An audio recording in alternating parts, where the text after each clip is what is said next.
जय मां गुरुवर गुरुवर जय मां गुरुवर गुरुवर। आज उसी देश को आज गद्दार लूट रहे हैं। हम आजाद नहीं हैं, बल्कि अगर मैं कह दूं कि अंग्रेजों के शासन में हमारा समाज उतने पतन के मार्ग में नहीं जा रहा था जितना आज के प्रजातंत्र में जा रहा है। क्योंकि आज प्रजातंत्र नहीं है, आज गुंडा तंत्र, बेईमानी का तंत्र है, आज माफिया तंत्र हमारे देश में चल रहा है। तो क्या इस माफिया तंत्र को, इस गुंडा तंत्र को, इस बेईमानी के तंत्र को क्या आप स्वीकार करने के लिए तैयार हैं कि आप इसकी गुलामी करें और आपके आने वाले बच्चे इसी तरह गुलामी करते रहें और चंद धनाढ्य लोग आप पर शासन जमाते रहें और आपको कीड़ों मकोड़ों की समान समझे? थर्ड क्लास के ट्रेन पे चलने वाले का आज के राजनेता एनिमल क्लास बोलते हैं। तुम अपने आप को कहां पाते हो? उसके बाद भी समाज से कोई आवाज उठाने वाला नहीं है। चोर चोर मौसेरी भाई बनकर के बड़े बड़े मंच सजाते हैं, कहीं धर्म के नाम पे, कहीं जात के नाम पे पूरे देश को लड़ा रहे हैं, मगर कोई बोलने वाला नहीं है। मगर मैंने कहा आपका गुरु ना मौत से भय खाता है, ना मौत देने की सामर्थ्य समाज में किसी के पास है। सत्यकार करने के लिए आया है, फकीरों का जीवन जीने के लिए आया है, अमीरों का जीवन जीने के लिए नहीं आया। मैंने शिखर से शून्य की यात्रा तय की है कि शून्य में खड़ा होकर के, शून्य में रहकर अपने कंधों पर बिठाकर तुम्हें ऊपर की यात्रा कराऊंगा, मगर तुम्हारे कंधों में पैर रख करके अपनी यात्रा नहीं तय करूंगा। मैं तुम्हारा सहारा बनने आया हूं, ना कि तुम्हारी भावनाओं का शोषण करके खुद अपने आप के भौतिकता की चरम सीमाओं को आगे बढ़ाऊं। मैं भी चाहता तो यहां भौतिकता का अब तक आश्रम बन चुका होता, मगर मैंने आपके घरों को पहले आश्रम बनाना चाहा है, आपको साधना के पथ पर बढ़ाना चाहा है। आज इसी के परिणाम है कि आपके अंदर चाहे जितनी समस्या हो, जो एक समय की भोजन के लिए मोहताज है, वो भी चेतनावान बनकर के जन कल्याण के कार्य कर रहा है। क्योंकि जैसी गुरु की भावना होगी वैसा शिष्यों पर सहज प्रभाव पड़ता है। आज वो 90% परिणाम देखे जा सकते हैं। 90% लोग वही जुड़ रहे होंगे जो सच्चाई ईमानदारी का कहीं ना कहीं उनके मन मस्तिष्क में थोड़ा सा दामन पकड़े हुए होंगे। उससे ऊपर उठो, नित्य शक्ति जल का पान करो, अपनी चेतना शक्ति को जगाओ, सत्य बोलने की सामर्थ्य रखो। समाज में कहीं पर भी अनीति अन्याय अधर्म हो रहा है, उसके खिलाफ आवाज उठाओ। उस आवाज के विरुद्ध आपको चाहे जो कुछ हो जाए। मैंने कहा मैंने खुली चुनौती दी है विश्व अध्यात्म जगत को, और मेरी आवाज सदैव उठती रहेगी। इसके लिए एक बार नहीं, सैकड़ों बार अगर मुझे जेल में भी जाना पड़े तो मैं जाने के लिए तैयार हूं। और मैं जानता हूं कि जेल की सलाखें भी, जेलों के जितनी उनके पास क्षमता है वो भी क्षमताएं कम पड़ जाएंगी, क्योंकि मैं एक नहीं आज अनेकों में बट चुका हूं। उस विरोध को झेलने की सामर्थ्य भी उन अधर्मियों अन्यायों पर नहीं है। एक सोच, एक शक्ति पैदा करो, एक विचार शक्ति पैदा करो। कोई आज संप्रदायवाद में हमें लूट रहा। मैंने कहा समाज में 5 महामारियां हैं। यदि वो 5 महामारियां समाज की दूर हो जाएं तो समाज की सभी समस्याओं का समाधान हो जाएगा। ना हमें विदेशों से नोट यहां लाने की जरूरत है, ना हमें हजार के नोट बंद कराने की जगह है, चाहे 1000 10,000 के नोट छपवा दीजिए। वो 5 महामारियां हैं: नशा, मांस, भ्रष्टाचार, संप्रदायवाद, नास्तिकता। नशा समाज के पतन का मूल कारण है। 99% लोग अधर्मी, अन्यायी, भ्रष्टाचारी सब नशा ग्रसित होंगे। नशा कर करके बाहर के भौतिकतावाद के नशों को ग्रहण करके जो नशा कर रहा होगा वह पतन के मार्ग में सुनिश्चित है जाएगा। अपने शरीर को नष्ट कर रहे हैं, अपनी चेतना शक्ति को नष्ट कर रहे हैं, अपने जो बच्चे पैदा करते हैं उनको भी उसी तरह नशेड़ी प्रारंभ से वो बन जाते हैं, उनकी कोशिकाएं इस तरह बन जाती हैं कि वो बेचारे अपाहिज से नजर आते हैं। अपने घर की खुशियों को अपने हाथों ही जलाकर राख कर देते हैं। नशा मनुष्य के पतन का मूल कारण है। यदि समाज को केवल नशा मुक्त कर दिया जाए तो समाज के जितनी समस्याएं हैं उनमें तत्काल सुधार होना प्रारंभ हो जाएगा। मगर आज तो अधर्मी, अन्यायी राजनेता ही शराब के ठेके लगवाते हैं। उनको रॉयल्टी मिलना चाहिए। कोई मर रहा है, कोई सब जानते हैं कि बीड़ी सिगरेट पीने से किसी को दमा हो रहा है, किसी को कैंसर हो रहा है, मगर उनके बराबर बीड़ी उद्योग को बराबर बढ़ावा देंगे। गांजा शराब बराबर बिकेगी। अभी तो कॉमनवेल्थ में लगातार लगा दिया गया कि जगह जगह दुकानें लगाई जाएंगी। लोगों को खाने के लिए नहीं दिया जा सकता, मगर बैन लगा दी गई कि अगर जाओ तो गाड़ियों में भी बिकता रहे, गाड़ी घूमती रहेंगी सब गलियों में, वहां से उनसे खरीद करके आप बियर ले सकते हो, शराब ले सकते हो। जिस देश के नेताओं की ऐसी सोच हो वो गरीब समाज का कल्याण क्या कर सकेंगे? उनके अंदर कभी वो सोच पैदा नहीं हो सकती। न्यायपालिका कह रही है, चूंकि न्यायपालिका में कहीं ना कहीं अभी सत्य जीवित है। हजारों हजारों लाख टन गेहूं सड़ा दिया गया बरसात में, बाढ़ में सड़ गया। न्यायपालिका ने कहा कि अगर सड़ने से अच्छा उसे गरीबों में बंटवा दो। हमारे देश के भ्रष्ट बेईमान कृषि मंत्री क्या कहते हैं? कहते हैं ऐसा हमारे पास सरकार द्वारा मीटिंग होती है, बैठा जाता और कहा जाता है कोई ऐसा रास्ता नहीं जिससे इसको गरीबों में बंटवाया जा सके। गरीबों के लिए, गरीबी रेखा से नीचे के लिए सब कार्ड बने हैं, उन्हें रियायत का गेहूं दिया जाता है। अरे धूर्तो बेईमानों, कौन सी ऐसी समस्या आ रही थी? वह उन्हीं कार्डधारियों को अगर आप ये कह देते जितना उनको कोटा दिया जाता है उससे 4 गुना बढ़ा दिया जाए और 2-3 महीने उनसे कोई पैसा नहीं लिया जाएगा, कम कम उन गरीबों तक वह पहुंचता तो। मगर वो किसी की सुनना नहीं चाहते, अपनी जेबों को केवल भरना चाहते हैं। इसलिए कि अगर उनका कैंसर मुंह में हो जाएगा तो विदेशों में जाकर करोड़ों करोड़ रुपए खर्च करके अपने कैंसर को ठीक करा लाएंगे। आम व्यक्ति के साथ क्या हो रहा है, आम व्यक्ति क्या मर रहा है, फट रहा है, उनसे कोई फर्क नहीं पड़ेगा। जहां गेहूं के गोदाम हैं वहां शराब के गोदाम बना दिए गए, मगर देश से कोई आवाज नहीं उठने वाली। इसलिए कि अधर्मी अन्यायी ना आवाज उठाएंगे ना समाज में परिवर्तन डाल सकेंगे, चाहे राजनेता हो चाहे धर्माधिकारी हो। आज जो चल रहा है, आवाज उठेगी तो गरीब आम जनता के बीच से, आवाज उठेगी तो भक्ति मानव कल्याण संगठन के माध्यम से। और भक्ति मानव कल्याण संगठन का गठन इसलिए किया गया है जो एक अलग मां की ऊर्जा शक्ति को लेकर धीरे धीरे करके चैतन्य हो रहा है। और उस चैतन्य के साथ हमें जगह जगह पर वह आवाज उठाना ही नहीं है, कर्म पक्ष के माध्यम जिसे कर्म का ही फल मिलता है, केवल कहने मात्र का नहीं। और जब हम वह कर्म के पथ पर बढ़ जाएंगे तो किसी ना किसी दिन अधर्मी अन्यायों को हम सुधार कर रहेंगे। अगर सुधारेंगे नहीं तो उन्हें रसातल पर भेज देंगे। इसलिए मेरे द्वारा चिंतनों में कहा जाता है कि बेईमान भ्रष्ट राजनेताओं के प्रति यह मत करो। मैं उन धर्माचार्यों के तरीके नहीं हूं जो अपने मंच पर अगर आए तो उनकी लंबी आयु के लिए कामना करते हैं। चाहे योगाचार्यों को देख लो, चाहे धर्माचार्यों को देख लो, कोई मुख्यमंत्री मंत्री आ जाएगा उसकी लंबी आयु हो। मैं कह रहा हूं जितने भ्रष्ट बेईमान राजनेता उनको नित्य माफी कर कुछ मांगो तो सबसे पहले कहो कि अधर्मी अन्यायियों का एक्सीडेंट हो, ये प्लेन दुर्घटनाओं में मारे जाएं, ये आपस में लड़ झगड़ करके मरे,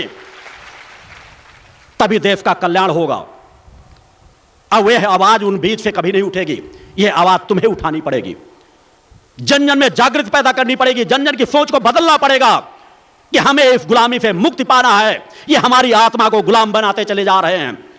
चंद 10-20 हजार लोगों ने 100 करोड़ जनता को गुलाम बना करके रख दिया है। जगह जगह पर कहा कुछ जाएगा, किया कुछ जाएगा। यह कब तक चलता रहेगा? इसके लिए आवश्यकता है कि 5 जो महामारियां उन्हें दूर किया जाए, उसमें सबसे पहले नशे को मुक्त समाज को कराया जाए। आपको पूरी अपनी क्षमता अपने अपने क्षेत्र में लगा देना है और आपका गुरु तो आपकी क्षमताओं को दिन दूना रात चौगुना बढ़ा रहा है। वो समाज के दिखावे के लिए झोली फैला फैला के मांगते होंगे कि आप मेरी झोली में नफा मांस छोड़ दो, और समाज में कोई परिवर्तन नहीं आता। एक को मैं रिकॉर्डिंग में देख रहा था, जब वो मुझसे मिलने आया, बताया मैंने इतने फ्यूर अटेंड किए, मैंने कहा तू तो सबसे पहले वहां पे खड़ा हुआ था, मैं नफा छोड़ रहा हूं। बोले गुरुजी जब मैं जानता हूं कि बोलने वाला बेईमान है, बोल रहा है, तो मैं भी सोचा कि थोड़ी देर खड़ा होकर मैं भी झूठ बोल दूं, जो जैसा बोले उस तरह। मगर मैंने कहा इस आश्रम में आप देखें कि ना मैं झोली फैलाकर भीख मांगता हूं, सच्चे मन से मेरा रोम रोम यह चाहता है कि समाज नफा मुक्त हो। और इसका परिणाम है कि मेरे शिष्य भी अगर समाज में कहते हैं तो लोग नफा मुक्त हो रहे हैं। और मेरी साधना की जो चेतना तरंगे समाज में डाली जा रही हैं, यहां लोग बढ़ बढ़ करके आते हैं। जब मुझसे मिलने आता मैं पूछता हूं किस लिए आए हो? बोले गुरुजी नफा छोड़ने आए हैं। यहां बरबस खींच करके आ रहे हैं। मैंने कहा यह वह स्थान है, मैं जिस स्थान को यहां चैतन्य बना रहा हूं, जिस स्थान को यहां पर हर पल मां का गुणगान चल रहा है, यहां लोग जो वास्तव में कहीं ना कहीं संस्कारवान होंगे वो नफा छोड़ने के लिए वो बढ़ बढ़ करके अपने घरों से निकल करके इस आश्रम की ओर देखेंगे। लोग जगह जगह जाकर मेरे शिष्य जन जागृत पैदा कर रहे हैं, समाज को आगे जागृत कर रहे हैं, समाज को नफा मुक्त कर रहे हैं। उसी तरह यहां की चेतना तरंगे भी उनको खींच रही हैं। बढ़ चढ़ के लोग आते हैं, अच्छा सच्चा नफा करने वाला आता है, कहता गुरुजी हम नफा छोड़ने आए हैं। और मैं आज भी कहता हूं कि 100 में 99% व्यक्ति यहां जो कह के जाता है नफा मुक्त होकर जाता है। 1% की बात छोड़ दें, क्योंकि कर्म संस्कार योग भी कुछ होते हैं। अगर किसी के जीवन में पतन ही लिखा हुआ है तो फिर उसे तो कोई नहीं बचा सकता। प्रकट सत्ता ने भी ऐसा नहीं, फिर प्रकट सत्ता को महिषासुर का वध करने की आवश्यकता न पड़ती, राम को रावण का वध करने की आवश्यकता न पड़ती, कृष्ण को कंस का वध करने की आवश्यकता न पड़ती। तो कुछ अधर्मी अन्यायी इस स्तर तक बढ़ जाते हैं जो सुधरने से नहीं सुधरते। जिस तरह कुत्ते की पूंछ होती है उस तरह बन जाते हैं कि कुत्ते की पूंछ को चाहे पुगने में चाहे जितना डाल के रखो, जब निकालोगे तो टेढ़ी टेढ़ी ही रहेगी। तो ऐसे टेढ़ी पूंछ को काटने की आवश्यकता हो जाती है। कि 2 4 10 बार समझाओ, अगर नहीं समझता तो उसे अपने आप से काट दो, उसके पीछे मत भागो, उसे जाने दो कुमार के मार पर। एक दिन जब ठोकरे खाएगा तो बढ़ करके आएगा, वो खुद कहते मेरी पूंछ काट दो टेढ़ी, मैं अब सुधरना चाहता हूं। तो आज हमारे राजनेताओं की पूंछें टेढ़ी हो गई है कुत्ते के समान, ये सुधरेंगे नहीं। इनमें 90% लोगों की पूंछ काटना ही पड़ेगा, तब सुधरेंगे, इन्हें रसातल में भेजना ही पड़ेगा। देश के किसी मुख्यमंत्री को देख लिया जाए, ईमानदारी पे अगर आ जाया जाए, ऐसा कोई मुख्यमंत्री नहीं जो 5 साल मुख्यमंत्री बन जाता है, उसमें मैं कह रहा हूं शायद गिने चुने 2 4 6 को निकाल दिया जाए, तो देखते देखते अरबपति बन जाते हैं और फिर भी ईमानदारी का समाज को पाठ पढ़ाते हैं। कहीं तो सोचो कि सब कुछ चल रहा, फिर भी हम उन मुख्यमंत्रियों के पीछे भागते हैं, उनकी रैली होती है, स्कूल से अपने बच्चों को भेज देते हैं, हम दौड़ते चले जा रहे। अरे उन अधर्मी अन्यायों का परित्याग करो। जब वो दर दर के लिए ठोकरे खाने लग जाएं कि जहां बुलाना चाहे तुम्हें एक भी शक्ल सूरत वहां नजर रहा है, तब उनको एहसास होगा कि हाँ वास्तव में हम समाज से कितना कट चुके हैं। वो जिस गांव में जाना चाहते हैं वहां तत्काल बिजली आ जाएगी 24 घंटे के लिए, वहां की रोडें बन जाएंगे, प्रशासनिक अधिकारी कार्य करने लग जाएंगे। उन अधर्मियों अन्याय को देखने का मौका ही नहीं मिलता कि हमारा हिंदुस्तान आज किस तरह का जीवन जी रहा है। आज समाज की कितनी बदहाल सड़कें हैं, कितने गांव हैं जहां लाइट नहीं है, बिजली नहीं है, पानी नहीं है, सड़कें नहीं है। लोग रोते हैं जब उन रास्तों में रोज जाते हैं, लोग नई नई गाड़ियां लेके आते हैं, साल भर में वो गाड़ियां खटारा बन जाती हैं। मगर उन बेईमानों के लिए तो कोई फर्क नहीं पड़ने वाला, क्योंकि गांव की यात्रा नहीं करना, कोई हेलीकॉप्टर से पहुंच रहा है, कोई किसी चीज से पहुंच रहा है, करोड़ों अरबों की बेईमानी करना और फिर भी सब ईमानदार। उसके लिए प्रबल आवाज को उठानी पड़ेगी, कुर्बानी का भाव जज्बा अपने अंदर रखना पड़ेगा कि एक बार इस आजादी के लिए, आत्मिक आजादी के लिए, अपने धर्म की रक्षा के लिए अगर हमें हफ्ते हफ्ते अपना शीश न्यौछावर करना पड़े तो हम हफ्ते हफ्ते अपना शीश न्यौछावर कर देंगे। हम खुशियां नहीं पाएंगे मगर हमारे आने वाली पीढ़ी उन खुशियों को भोगेगी अवश्य। और हमारा अस्तित्व कौन मिटा पाएगा? हम अजर अमर अविनाशी सत्ता हैं, हम उस परम सत्ता की आत्मा का जीवन जीते हैं। अतः आत्मा का जीवन जीने का भाव अपने अंदर पैदा करके देखो, जो मेरी आवाज निकल रही है वही आवाज तुम्हारी निकलने लगेगी, और जब वह आवाज से आवाज मिल जाएगी तो यह देश आजाद होगा जो आज हमारा गुलाम देश है। अंग्रेजों के समय के बनाए हुए पुल आज भी हैं, मगर आज जो बेईमान पुल बनाते हैं वो बनता है, बनते बनते ध्वस्त हो जाता है। मगर सब कुछ चल रहा है। कॉमनवेल्थ गेम में इतना घोटाला हुआ, प्रधानमंत्री ने एक टीम नियुक्त की, जांच कमेटी, उसे 3 महीने का टाइम दिया गया कि 3 महीने में जांच सौंपेगा, और जब 3 महीने आएंगे तो फिर वो जांच के लिए और समय मांग लेंगे। जांच कमेटी के लोग भी खुद मौज मस्ती मारते हैं, चाहे जो जांच एजेंसियां हों उनका आराम से पेट भरता रहता है, और उस समय धीरे धीरे टाल करके उसको ठंडे बस्ते में डाल दिया जाता है। आज देश की कानून व्यवस्था जिस प्रकार चल रही है कि जिस तरह मैंने कहा है कि अगर किसी के कोई बीच चौराहे में उसकी बेइज्जती करके उसके बाल मुड़वा दिए जाएं और वो थाने में रिपोर्ट करने जाके मेरे बाल मुड़वा दिए गए, मेरी रिपोर्ट दर्ज करो, तो बेईमान थानेदार कभी रिपोर्ट नहीं दर्ज करेगा। उसको पहले पैसा दो, चाहे जितनी आपकी बेइज्जती चौराहे पे की गई हो। अगर आप हो हल्ला मचा दो, यही अगर प्रश्न उठ करके सांसद में चला जाए तो वहां पे जानते हैं क्या होगा? वहां पर सामने देख रहे होंगे कि आपके बाल मुड़ा दिए गए, सोचा आप पिक्चर, आप फोटोग्राफ से लेकर उनको दे दें, मगर वहां एक कमेटी गठित की जाएगी कि एक कमेटी गठित की जाती है जो 6 महीने बाद रिपोर्ट देगी। 6 महीने तक कमेटी घूमती टहलती रहेगी, मौज मस्ती मारती रहेगी, और 6 महीने बाद जब रिपोर्ट देगी कि हमने देखा जाके उसके सर में तो बाल हैं, तो 6 महीने में तो बाल उगी आएंगे। तो हमारे देश की शासन व्यवस्था इस प्रकार से चल रही है, उसे सुधारना पड़ेगा, और सुधारेगी आम जनता, सुधारोगे आप लोग। उस आवाज से आवाज मिला करके देखो। मैंने कहा मैं अपने अस्तित्व को मिटाने आया हूं, अपने अस्तित्व को बनाने के लिए नहीं आया हूं। मुझे किसी स्वर्ग की कामना नहीं है। मैं जिस परम धाम का वासी हूं उस धाम से बढ़कर के कोई धाम नहीं है। और मैंने कहा है कि इस शरीर के रूप में मैं आप लोगों का सेवक बनने आया हूं, और जब तक इस शरीर के रूप में हूं तब तक कार्य करूंगा, और शरीर का त्याग करने के बाद भी जब तक इस स्थान में मां का गुणगान होता रहेगा, जब तक मां की ज्योति जलती रहेगी, सूक्ष्म शरीर रूप में सदा सदा के लिए वास करूंगा। मैं शून्य पे खड़ा होने के लिए आया हूं, अपने आप के मिटाने के लिए आया हूं, कि अपने आप को मिटा करके भी आपके अंदर अगर चेतना जगा सका, आपके अंदर सत्य की आवाज जगाने की क्षमता भर सका, तो मैं अपने जीवन को धन्य मानूंगा। अतः अपने अंदर सोच पैदा करो, एक विचार शक्ति पैदा करो, पूरी क्षमता के साथ जन जागरण में लगो, नशे से अपने आप को मुक्त करो, अपने बच्चों को मुक्त करो, समाज को मुक्त करो। समाज में नाना प्रकार की टिप्पणी आती है। हो सकता है आपका बच्चा नशा करता हो, जब आप दूसरे को बताने जाएं तो कहते आप अपने बच्चे को तो नशा मुक्त कर नहीं पाते, हमें सिखाने के लिए आए हैं। ये टोकने वाले 2-4 मिलेंगे, मगर हो सकता है आप अपने एक बच्चे को नफा मुक्त न करा पाएं, मगर अगर आप प्रयास करेंगे तो सैकड़ों दूसरे बच्चों को नफा मुक्त कराने की आपकी सामर्थ्य है, क्षमता है।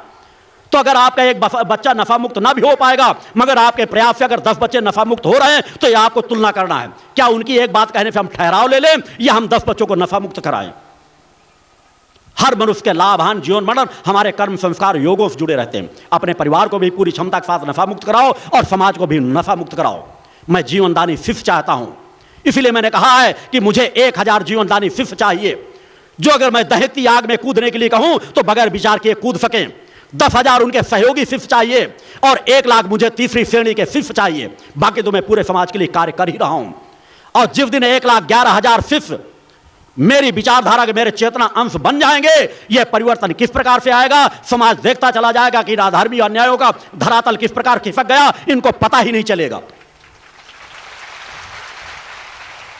अतः समाज को नफा मुक्त कराओ, मांस से मुक्त कराओ। मांसाहार दूसरे पतन का प्रमुख कारण है। जो भी मांस भक्षण करेगा उसके अंदर जिस तरह हम भोजन करेंगे, हमारा आहार जैसा होगा वैसे ही हमारे विचार बनेंगे। अगर हम मांस का एक टुकड़ा भी हमारे शरीर में जा रहा होगा तो किसी न किसी जीव की हत्या की गई होगी। और मांस का भक्षण करने वाला अगर वास्तव में कह दिया जाए तो ना तो अपने बच्चों से प्रेम करता है, ना अपनी पत्नी से प्रेम करता है, ना अपने परिवार से प्रेम करता है, समाज से तो प्रेम करेगा ही नहीं। उसे अगर भूख लगे तो अपने बच्चों के मांस को भी काट करके खा सकता है, अपनी पत्नी के भी मांस को काट करके खा सकता है। इस तरह घटनाएं देश में हो रही हैं। अतः अपने आप को विचारवान बनाओ। यह पवित्र धाम है। यदि आप नफा मांस करते हो, पहली बार आए हो, तो अगर इस नवमी नवरात्र के पवित्र पर्व पर आप नफा मुक्त मांसाहार मुक्त होने का संकल्प ले लोगे तो तुम्हारा संकल्प तो तुम्हें फलीभूत करेगा। मेरी साधनात्मक ऊर्जा भी तुम्हारे साथ जुड़ जाएगी। जो मेरे नित्य का संकल्प चलता रहता है कि जो भी नफा मांस से मुक्त होगा, यहां आकर के या मेरे संगठन के शिष्यों के समझाने पर उनके साथ मेरी साधनात्मक क्षमता बराबर जुड़ेगी। उन्हें अपने भी संकल्प का फल प्राप्त होगा और मेरा जो नित्य का संकल्प रहता है उसके भी सहभागी बनेंगे। अतः समाज को नफे और मांस से मुक्त कराओ। देवी देवताओं के नाम पर जो बलि दी जा रही है यह सबसे बड़ा महापाप है। उन मंदिरों पर कभी शक्तियां वास नहीं करती। उन मंदिरों के पुजारी नहीं है, वह हत्यारे हैं, जल्लाद की श्रेणी में आते हैं। तुम्हारी किसी भी कामनाओं की पूर्ति मांस चढ़ाने जीव की हत्या बकरा या किसी बकरे की मुर्गे की बलि देने से, भैंसे की बलि देने से नहीं होगी।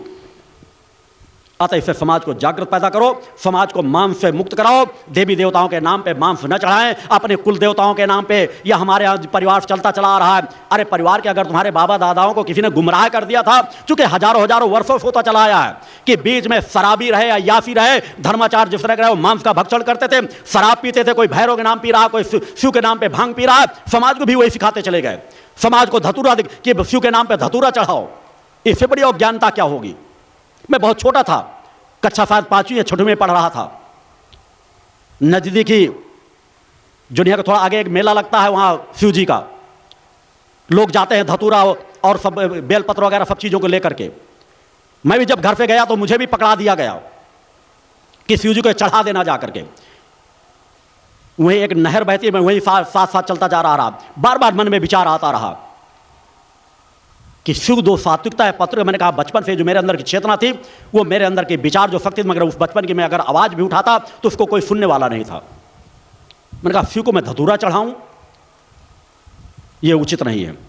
मैंने पहली बार उस धतूरे को उसी नहर में तत्काल फेंक दिया था और जाकर केवल बेलपत्र चढ़ा करके आया था।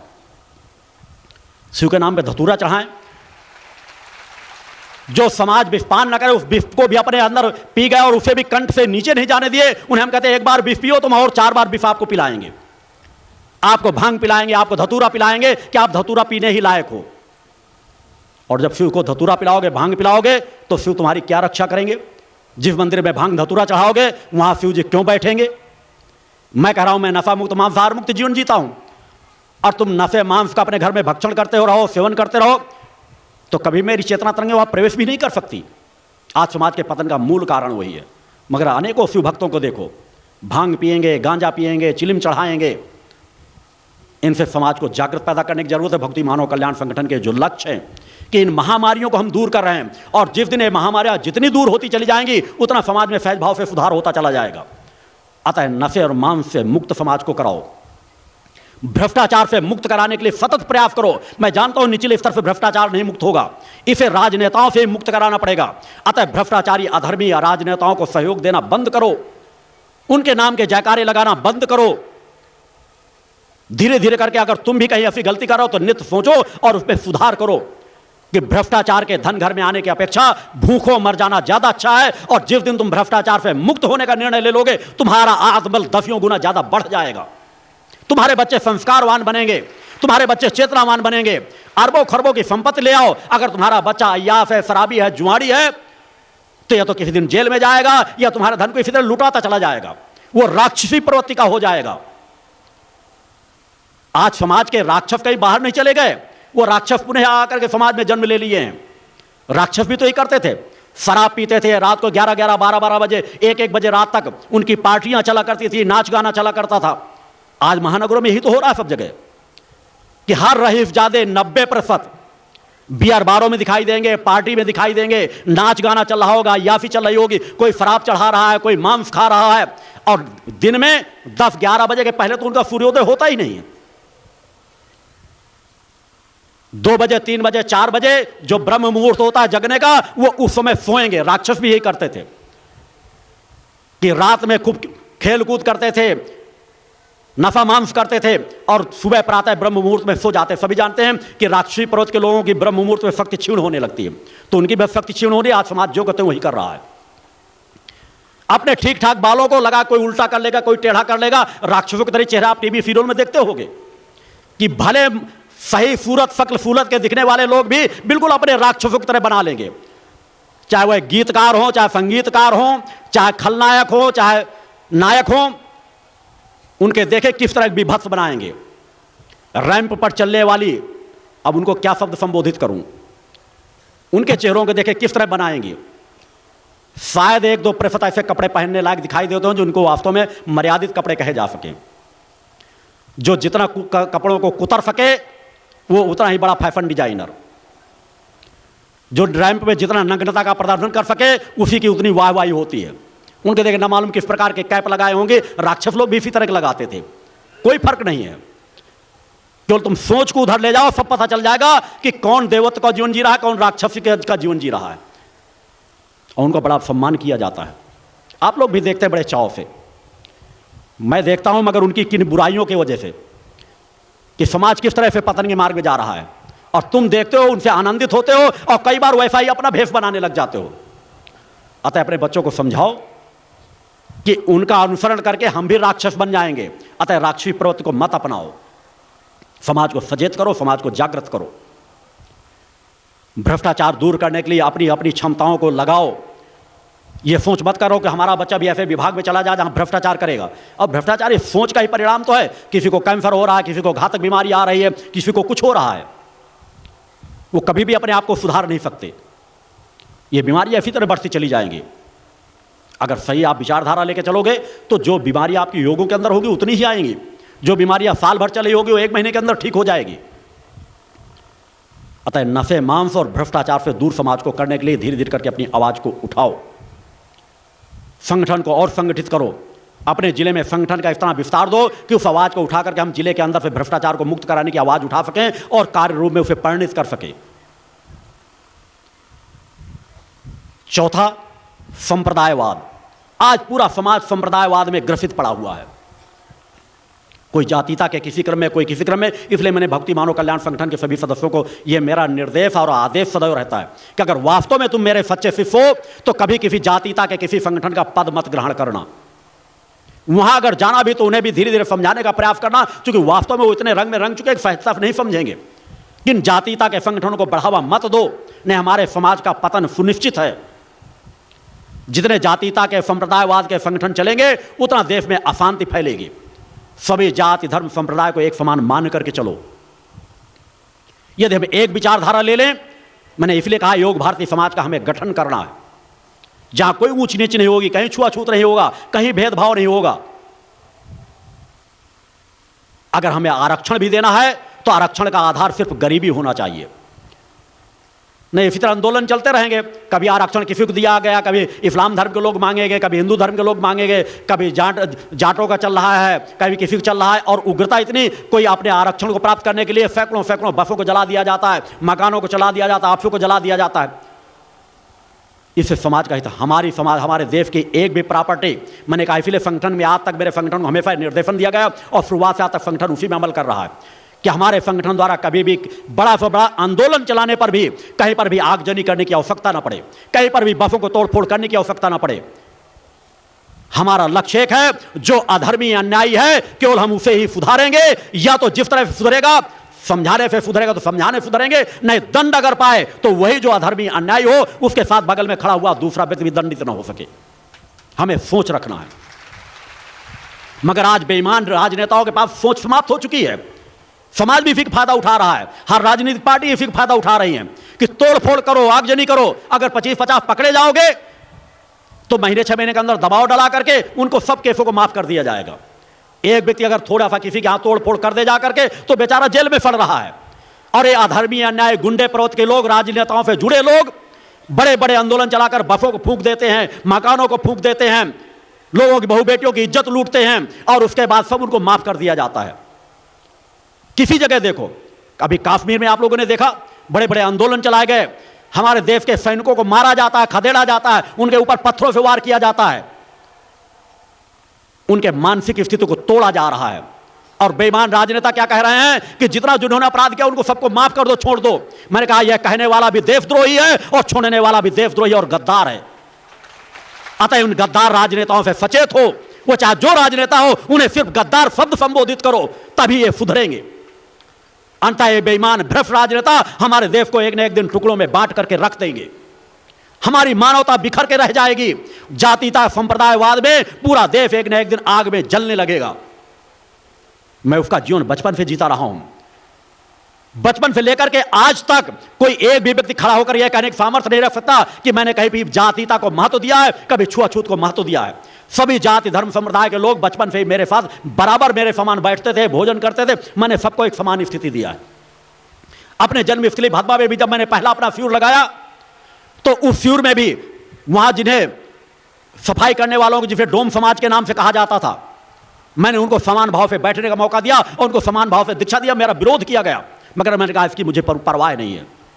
मैं सिर्फ मानव को मानव के रूप में देखता हूं। अतः मानव के अंदर मानवता को पैदा करो, अपने अंदर मानवीय मूल्यों को जागृत करो।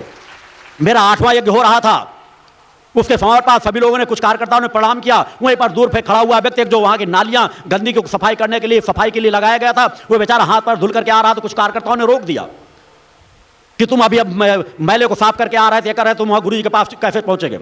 मैं दूर से देख रहा था, मैंने उसे पहचाना कि सफाई करने वाला कर्मचारी है। मैंने उसे तुरंत बुलाया, मैंने कहा पहले तू आ, पहले तुझे चरण स्पर्श करने का अधिकार है, बाद में दूसरे का अधिकार है। अरे वो तुम्हारी गंदगी को साफ कर रहा है, महत्व तो उसे को देना चाहिए, और तुम उसे कह रहे हो दूर रहा है। भैया उसने हाथ से गंदगी साफ कर दी, हाथ धुल लिया, कौन सी छूत उसके अंदर गंदगी चली गई। ये व्यवस्थाएं दी गई थी, आज व्यवस्थाओं को दुरुपयोग हो गया है। जातीयता के जो क्रम बनाए गए थे वो समाज के कार्य के लिए, जिस तरह आज भी कोई अधिकारी है, कोई चपरासी है, मगर आज अधिकारी चपरासी का भेद इतना हो गया है कि चपरासी को बिल्कुल नौकर बल हे दृष्टि से देखा जाता है कि वो तो हमारा गुलाम है। ये हाल जातीयता में हुआ। मैं कह रहा हूं अगर मुझे शूद्र शब्द से संबोधित किया जाए तो मेरा क्या बिगड़ जाए। अगर मैं अपने आप को कहूं कि मैं शूद्र हूं तो शूद्र नाम से भी मेरा लोग सम्मान करेंगे। मगर आज समाज में जो जातीयता का बीजारोपण हो गया है, इसे धीरे धीरे करके दूर करने की जरूरत है। हम सभी मानव हैं, आज हम ब्राह्मण हैं, कल किसी कास्ट में जन्म ले सकते हैं। और मैंने इसलिए कहा योग भारती समाज से सब लोग जुड़े, अपने बच्चों को योग भारती समाज का सरनेम दें, क्योंकि भारत की अगर एकता और अखंडता को बनाना है तो योग भारती समाज का गठन करना ही पड़ेगा। संप्रदायवाद से हमें अलग होना पड़ेगा। और उसके बाद है आज सबसे बड़ी जो समाज की विडंबना है, नास्तिकता। नास्तिक व्यक्ति एक आतंकवादी से कम नहीं होता। जो नास्तिक होगा वो अधर्मी अन्यायी होगा। आज 90% लोग नास्तिकता के क्रम में, महानगरों में ऐसे लोग होंगे जो बाहर बनेगा, जो उस श्रेणी में 90% कह रहा हूं, जो आज अधर्मी अन्यायी देश को पूरी तरह से लूट रहे हैं। वह नास्तिक व्यक्ति सबसे ज्यादा खतरनाक होता है। एक आतंकवादी उतना खतरनाक नहीं होता जितना एक नास्तिक व्यक्ति खतरनाक होता है। अतः नास्तिक व्यक्ति सबसे ज्यादा खतरनाक है। तो प्रयास करो नास्तिकता को दूर करो, मगर अगर नास्तिक कोई व्यक्ति है वह अपने आप की नास्तिकता को दूर नहीं करना चाह रहा, तो उसे आतंकवादियों से भी खतरनाक व्यक्ति मान करके उसे अपने आप को अलग हटाओ, उसे कभी सम्मानित मत करो। मगर आज टीवी चैनलों में चाहे जहां देखा जाए नास्तिकताओं को खूब बढ़ावा दिया जाता है। आज इसलिए मैंने विश्व अध्यात्म जगत को जो चुनौती रखी है, ये केवल इसलिए कि धीरे धीरे समाज को जागृत किया जाए, धर्म को भी हमें सुधारना है और राजनीतिक क्षेत्र को भी हमें सुधारना है। उसके लिए हम आप सभी लोगों को तत्पर होना है। अपनी आवाज को बुलंद करो, अपने अंदर एक उस शक्ति की ज्वाला को प्रज्वलित करो जिसे बुझा कोई न सके। जिस तरह आपका गुरु कहता है कि अधर्मी अन्यायियों कलिकाल में सामर्थ्य नहीं है कि जो मेरे लक्ष्य से कोई विमुख कर सके। अतः सोच पैदा करो। मां की भक्ति के लिए केवल एक पक्ष नहीं कि हम पूजा आराधना, बहुत ये हमारा एक पक्ष है कि हमें नित्य पूजा आराधना करना है, नित्य मंत्र जाप करना है, अगर हमारे पास समय ध्यान साधना उच्चारण के इन क्रमों को भी पालन करना है, और इन क्रमों के साथ साथ हमें जो मनुष्योचित हमारे कर्म है उसको भी करना है। नहीं हम एक पक्ष को अपना कर चलेंगे तो दूसरे पक्ष में हम निश्चित कहीं ना कहीं असफल हो जाएंगे। अतः वह विचार शक्ति जागृत करो, अपने अंदर एक सोच पैदा करो, सत्यता के साथ चलो, माँ की आराधना भक्ति करो। माँ कभी देवी देवता कोई बलि नहीं लेते, इसको गहराई से ध्यान दे दो। किसी भी अवस्था में आप जाप कर सकते हो। कई लोगों के इस तरह के प्रश्न आते हैं कि हम सूतक की अवस्था में या किसी के यहाँ बच्चा खुद हुआ हो तो क्या वो महिला मंत्र जाप कर सकती है, पूजा पाठ कर सकती है? मैंने कहा शुद्धता के लिए केवल देवी देवताओं के मंदिरों की छवियों को स्पर्श नहीं करना चाहिए, मानसिक जाप किसी भी क्रम में रोकना नहीं चाहिए। हमको धर्म से अलग अपने आप को किसी क्षणों में नहीं करना चाहिए। उन क्षणों में तो हमें और एकाग्रता के साथ मानसिक जाप करना चाहिए। मानसिक जाप आप कर सकते हैं केवल देवी देवताओं की मंदिरों की पूजा। कुछ लोग 11 दिन के बाद भी अपना अलग अलग क्षेत्रों में चलता है कि 11 दिन के बाद भी शुद्धता से स्नान करके देवी देवताओं का पूजन कर सकते हैं। कुछ लोग 21 दिनों में अपना जब, मगर कम से कम 11 दिन तक शुद्धता के कर्म पूर्ण होने के बाद आप देवी देवताओं की छवियों को स्पर्श कर सकते हैं, वहाँ पूजा पाठ कर सकते हैं। तो सोच को थोड़ा सा जागृत करो, इन छोटी छोटी चीज़ों मंत्र पढ़ा करें। किसी समय आप लोग मंत्र जाप कर सकते हैं।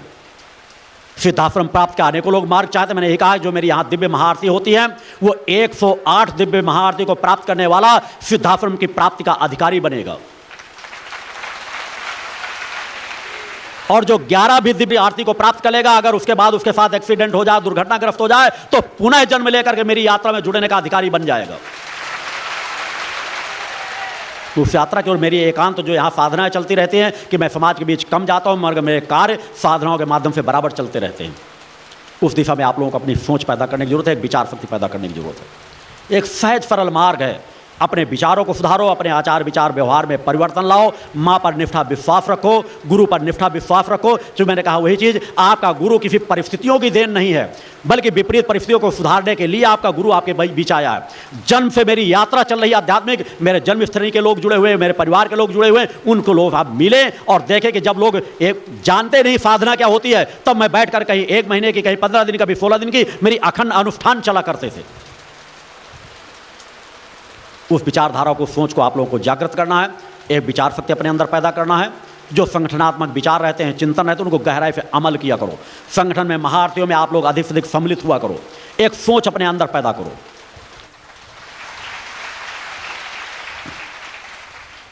वह सोच बनाते हुए ये सोच आप लोगों को लेकर चलना है। विचार आप अधिकतर मेरे जानते हैं, मैं बहुत कुछ चिंतन दे चुका हूँ। मुझे तो लगा करता है कि मैं आपके बीच आकर केवल बैठ जाऊँ। शिष्य जी अनेकों, दर्जनों नहीं, 1 2 नहीं, 25 नहीं, हजारों शिष्य इतने तैयार हैं कि वो जो बोलते चले जाएंगे उनमें आप मेरी आवाज़, मेरी ऊर्जा का एहसास करेंगे, और जो मैं कहना चाहता हूँ वो शब्द उनके मुख से निकलेंगे। अतः वो विचार शक्ति को हासिल करें। और इन्हीं शब्दों के साथ मैं अपना पूर्ण आशीर्वाद आप समस्त लोगों को समर्पित करता हूँ। बोल जगदम्बाते की जय।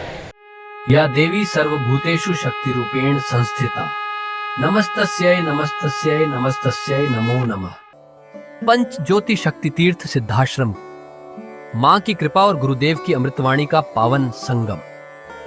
एक ऐसी पवित्र भूमि जहां मां भगवती की ज्योति हर दिल को रोशन करती है, जहां परमहंस योगीराज श्री शक्तिपुत्र जी महाराज के चरणों में बैठकर हर मन की पुकार सुनी जाती है। पंच ज्योति शक्ति तीर्थ सिद्धाश्रम, जहां हर कदम पर साधना, हर सांस में भक्ति और हर पल में जन कल्याण की सुगंध बिखरती है। आओ इस अलौकिक यात्रा में शामिल हो और देखो कैसे एक आश्रम ने करोड़ों जीवन को बदला। युग वंदनीय धर्म सम्राट, युग चेतना पुरुष सद्गुरुदेव परमहंस योगीराज श्री शक्तिपुत्र जी महाराज के पावन चरणों में कोटि कोटि नमन, वंदन और प्रणाम। उनकी कृपा से एक ऐसी पवित्र स्थली का सृजन हुआ जो तप, योग, ध्यान और साधना का स्वर्णिम केंद्र है। यह है मध्य प्रदेश के शहडोल जिले की ब्योहारी तहसील में बसा पंचज्योति शक्ति तीर्थ सिद्धाश्रम, जिसकी नींव परम पूज्य गुरु वर्श्री ने 23 जनवरी 1997 को रखी। तब से यहाँ मां भगवती की अखंड ज्योति जल रही है और 15 अप्रैल 1997 से श्री दुर्गा चालीसा का अखंड पाठ अनंत काल तक जन जन के कल्याण के लिए गूंज रहा है। हर सुबह और हर शाम जब सूरज की किरणें और चांद की चांदनी सिद्धाश्रम को चूमती हैं, तब परम पूज्य गुरुदेव जी माता भगवती आदिशक्ति जगत जननी दुर्गा जी सहित सभी देवी देवताओं और सहायक शक्तियों की आरती करते हैं।